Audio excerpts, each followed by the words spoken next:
Good morning 10th class के बच्चे।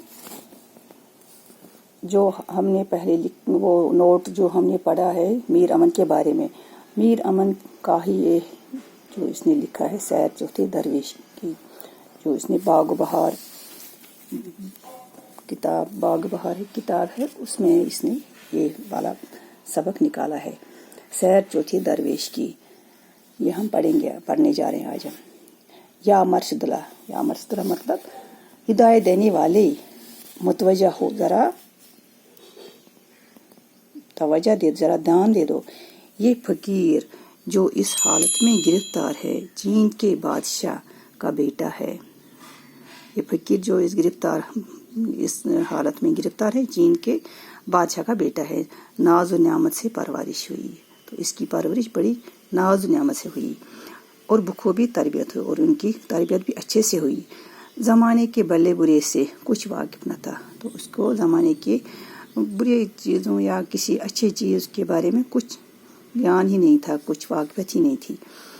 जानता था कि यूं ही हमेशा निभेगी, तो यही समझता था कि हर हमेशा ऐसे ही चलता रहेगा। ऐन बेफिक्री में यह हादसा रोबकार हुआ। काबिल आलम जो वालिद इस यतीम के थे, तो अचानक कुछ हादसा हो गया, तो इस आलम जो वालिद इस यतीम के थे, उन्होंने राहत फरमाई, तो इस दुनिया से चल पड़े। जान कंदनी के वक्त, जान निकलने का मतलब है जान निकलना। जब इस दुनिया से जाने की तैयारी में थे के वक्त अपने छोटे भाई को, जो मेरे चाचा हैं, बुलाया। तो जान जब जाने को तैयार थी, यानी इस दुनिया से जाने वाले थे, तो उसी वक्त अपने छोटे भाई को, जो उनके चाचा हैं, उनको बुलाया और फरमाया कि हम तो सब मुल्क छोड़कर, तो अब हम इस दुनिया को छोड़कर इरादा कोच का किया। लेकिन ये वसीयत मेरी तुम बजा लायो। इसमें बहुत सारी भाषा जो इसमें अल्फाज इस्तेमाल हुए हैं, ये फारसी के ज़्यादा इस्तेमाल है और पुरानी लैंग्वेज इस्तेमाल किया इसने। लेकिन ये वसीयत मेरी तुम बजा लायो और बुजुर्गी को काम फरमायो। जब तिलक का मतलब जब तक शहजादा जो मुल्क इस तख्त चित्र का है जवान हो और शोर संभाले और अपना घर देखे बाले, तुम इसकी निबाबत कीजियो और सप्पा रियायत को खराब न होने दीजियो। तो इसको कहता है जब ये जो बच्चा इसका है, जब बड़ा हो जाएगा, जब ये अपने होश हवास संभालेगा, तो इसको दिमाग में आए घर बार कैसे करना होता है, तो इसको खराब न होने दीजिए, इसको खराब मत होने दीजिए। जब वो बालिग हो, उसको सब कुछ समझा बुझा कर तख्त हवाले करना, और रोशन अख्तर जो तुम्हारी बेटी है कि उससे शादी करके तुम सल्तनत से किनारा पकड़ना।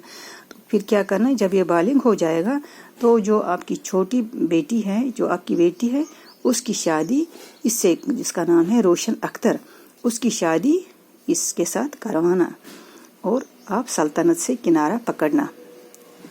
तख्त ताज इसने हवाले करके उसको ये कहा कि आपकी छोटी बेटी जिसका नाम है रोशन अख्तर, उसकी शादी अपने बेटे से कराना और फिर सल्तनत को पकड़ना, सल्तनत का किनारा पकड़ना।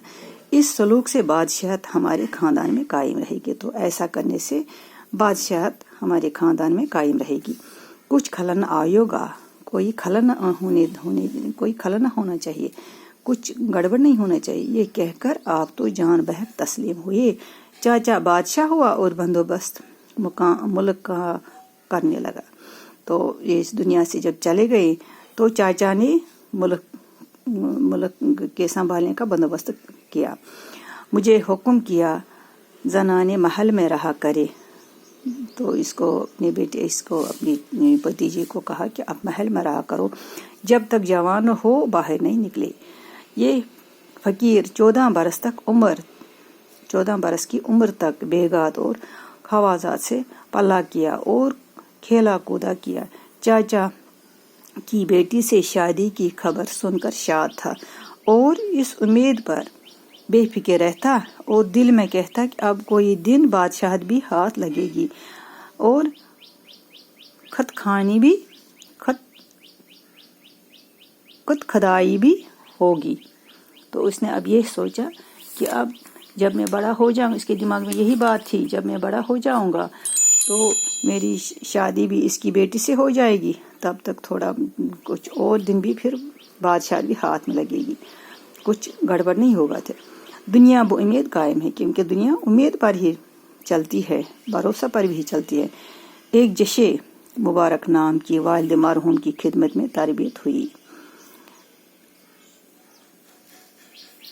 اور اس کا بڑا اعتبار تھا، اور انہی دنوں اس کے والد کا ایک دوست تھا جس کا نام تھا مبارک، تو اس کی خدمت میں تربیت ہوئی اور بڑا اعتبار تھا اور صاحب شور اور نمک حلال تھا۔ میں اکثر اس کے نزدیک جا بیٹھتا۔ تو اس کا جو دوست، اپنے والد کا دوست، اس کا نام تھا مبارک، تو کہتا ہے کہ میں اسی کے ساتھ ہمیشہ رہا کرتا تھا، اس کے پاس جاتا تھا، اس کے پاس نزدیک جاتا تھا۔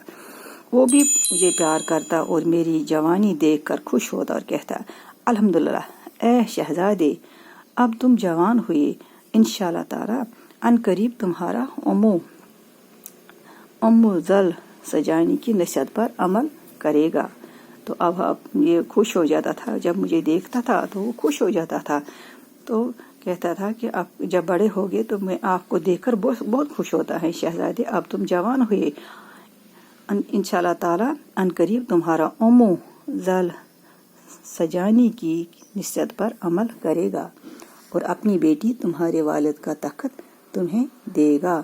اور اس کو کہتا ہے کہ تم بڑے ہو گئے، اب تمہارا چاچا اب تیری شادی بھی کرائے گا، پھر آپ کو تخت، اپنے والد کا تخت و تاج بھی دے گا۔ ایک روز یہ اتفاق ہوا کہ ایک ادنی سہیلی نے بے گناہ میرے تئیں ایک ایسا تماچا مارا کہ میرے گال پر 5 انگلیوں کا نشان آ گیا۔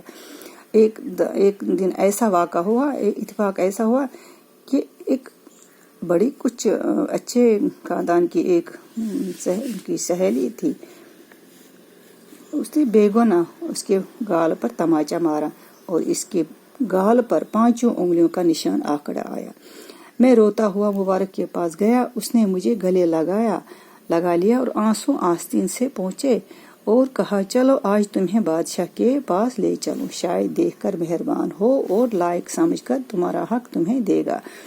اس نے اس کو کہا چلو آج ہم بادشاہ کے پاس جائیں گے۔ جب اس نے اس کا حال دیکھا، روتا ہوا مبارک کے پاس گیا، اپنے والد کے دوست کے پاس گیا، تو اس نے اس کو گلے لگایا اور اس کے آنسو بھی پہنچے اور کہا چلو آج ہم تمہیں بادشاہ کے پاس لے چلیں اور شاید آپ پر مہربان ہو جائے گا اور شاید تمہارا حق بھی آپ کو دلائے گا۔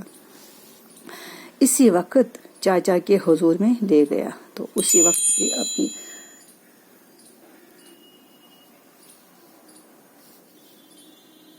اوکے